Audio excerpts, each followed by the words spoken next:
নমস্কার। মিষ্টি দিদি চলে এসছে মিষ্টি দিদির হেসেলে ভাঙা ভাঙা গলা নিয়ে। আর প্রচণ্ড গলা ব্যথা, তোমাদের তো আগের দিনও বলেছি।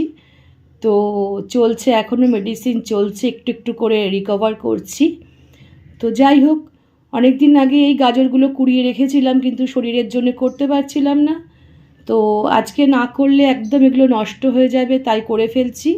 তো আজকে একটা ইউনিক প্রসেসে বানাবো গাজরের গাজর কা হালুয়া, যেটা হিন্দিতে বলে, আর আমরা বাংলায় বলি গাজরের হালুয়া। কিন্তু ইউনিক প্রসেসে কেন বলছি, তার একটাই কারণ, আজকে বানাবো খেজুরের গুড় দিয়ে গাজরের হালুয়া। তা সেটা বানাতে কি কি লাগছে দেখো। এখানে তো গাজর আমি গ্রেট করে রেখেছি।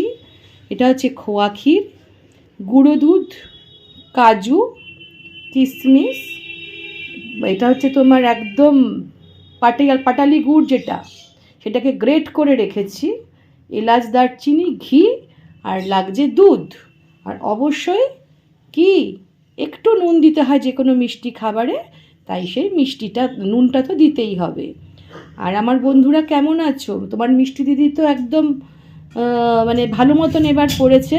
তা আশা করি তোমরা সবাই ভালো আছো, সাবধানে থাকবে, কারণ ওয়েদার ভীষণই খারাপ আমাদের আজকে এখানে। তো ভীষণই ওয়েদার খারাপ, মানে মানে দুদিন ধরে তো চলছে বৃষ্টি আর প্রচণ্ড ক্লাউডি ওয়েদার। তো যাই হোক, তোমরা সাবধানে থেকো। কিভাবে আমি নতুন গুড়, পাটালি গুড় দিয়ে আমি এই রান্নাটা করব বা এই রেসিপিটা করব, তোমরা পরপর দেখো, দেখে তোমরাও বানিয়ে কমেন্ট করো। ওকে, চলো তাহলে। দেখো, আমি অলরেডি এখানে 2 লিটার মতো দুধ আছে কড়াইতে আমার। তো দুধটাকে আমি ভালো করে গরম করে নিয়েছি। এবার এর মধ্যে দিয়ে দেব এই গ্রেট করা গাজরটা। আস্তে করে দেবে, কারণ এক হাতে দিচ্ছি তো, ফট করে গরম দুধটা গায়ে চলে আসতে পারে। এখন কোনো চিনি ঠিনি কিচ্ছু দেবে না।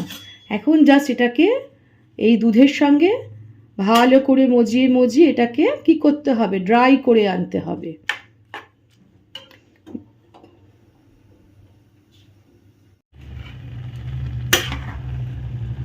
সুন্দর করে আস্তে আস্তে এটা নাড়তে থাকবে, নাড়তে দেখবে জিনিসটা সুন্দর নরম হয়ে মন্ড মতো হয়ে যাবে। এই দুধ আর গাজরটা এভাবে আস্তে আস্তে নাড়তে থাকো। এবার দিয়ে দেবো দেখো 1 চিমটি নুন, আর দিয়ে দেবো যে গুঁড়ো দুধটা কেটে রেখেছিলাম, সেই গুঁড়ো দুধটা দিয়ে দিলাম। দিয়ে এটাকে খুব ভালো করে আবারও নাড়তে হবে, মিশিয়ে পুরো ওলট পালট করে।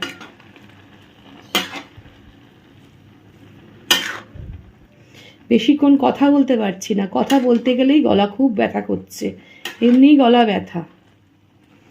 কিন্তু এই যে জিনিসগুলো কুড়িয়ে রেখেছি কবে, করতেই পারছি না, নষ্ট হয়ে যাবে, সেই জন্যে করতে হচ্ছে আমাকে। আর তোমাদের কথা তো প্রচণ্ড মনে পড়ে, তোমাদের কাছে আসতে পারছি না কিছু নিয়ে, তাই কষ্ট করেও হলেও এসছি।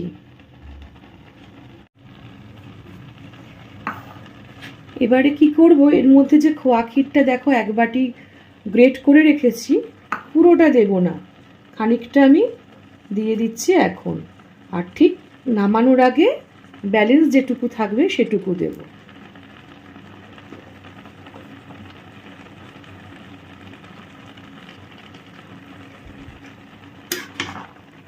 এক একজন এক এক প্রসেসে করে, তো আমি কিন্তু এই প্রসেসে করে থাকি। একটু হয়তো সময় লাগে, কিন্তু জিনিসটা খেতে খুব ভালো হয়।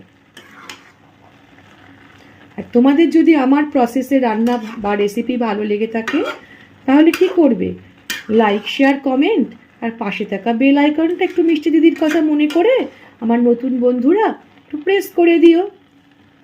আর অবশ্যই রান্নাটা দেখতে থাকো, রেসিপিটা দেখতে থাকো, দেখবে কি সুন্দর ইউনিক প্রসেসে খেজুরের গুড় বা পাটালি গুড় যাই বলো না কেন, এটা আমি পাটালি গুড় দিয়ে করছি, তো নতুন গুড় দিয়ে এইটা করছি গাজরের হালুয়া।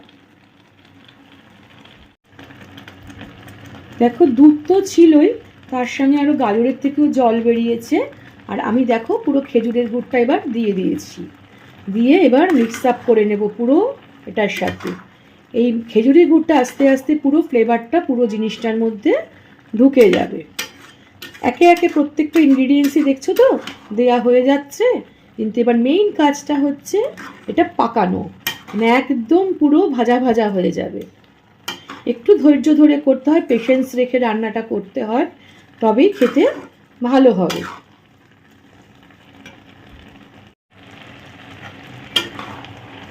আমার কিন্তু দেখো অনেকটা কমে এসছে দুধ, দেখেছো? আর জিনিসটা আমার নরমও হয়ে গেছে, সমানে নাড়তে হয় এটা, নাহলে তলায় কিন্তু ধরে যেতে পারে, ধরে গেলে কিন্তু পুরো পোড়া গন্ধ হলে খেতে ভালো লাগে না যে কোনো জিনিসই। তো দেখবে নাড়তে নাড়তে তোমরা বুঝতে পারবে জিনিসটা ভারী হয়ে যায় আর কড়াই থেকে ছেড়ে আসবে, তখন বুঝতে পারবে অনেকটা কমে গেছে।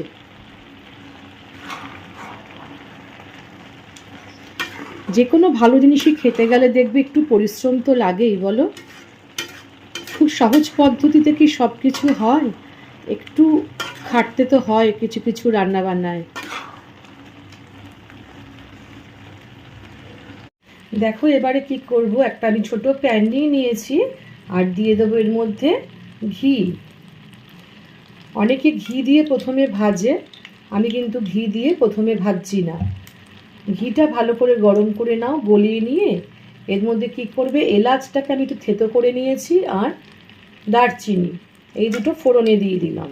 আর কি দেব, দেব কাজু বাদাম, দেব কিশমিশ, দিয়ে এটাকে ভালো করে একটু নেড়ে নেব কম আছে, যাতে পুড়ে না যায়।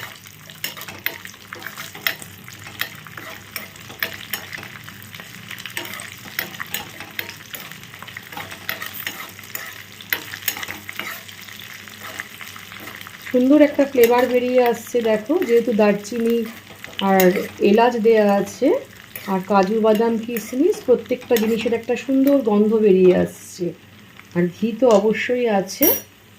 এবার কি করব, এইটাকে আমি গাজরের হালুয়ার মধ্যে ঢেলে দেব। আমি কম আঁচ করে নিয়েছি যাতে পুড়ে না যায়, কারণ হচ্ছে এখন আমি ওই কাজু কিশমিশ ওগুলো ঢালবো, তো ওই জন্য। এই দেখো কিশমিশগুলো কি সুন্দর ফুলে গেছে, এবার এটাকে এর মধ্যে দিয়ে দেবো।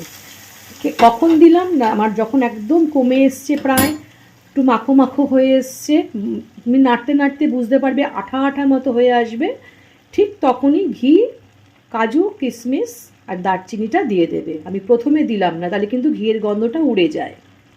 দিয়ে এবার পুরো ভালো করে নাড়তে থাকো, এবার মিডিয়াম ফ্লেমে করে দাও।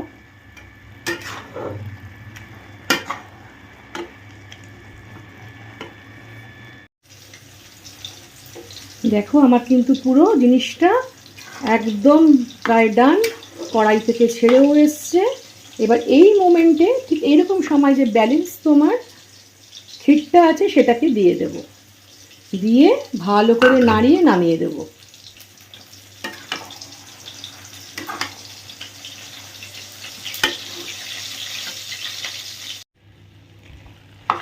দেখো আমার কিন্তু ফুল ডান গাজরের হালুয়া, দেখো কড়াই থেকে আমার পুরো ছেড়ে এসছে, পুরো ঘিটাও পুরো ছেড়ে এসছে, একদম কমপ্লিট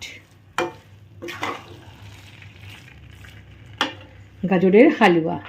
কেমন লাগলো মিষ্টি দিদি কীভাবে বানালো, খেজুরের গুড় দিয়ে ইউনিক প্রসেসে বানালো।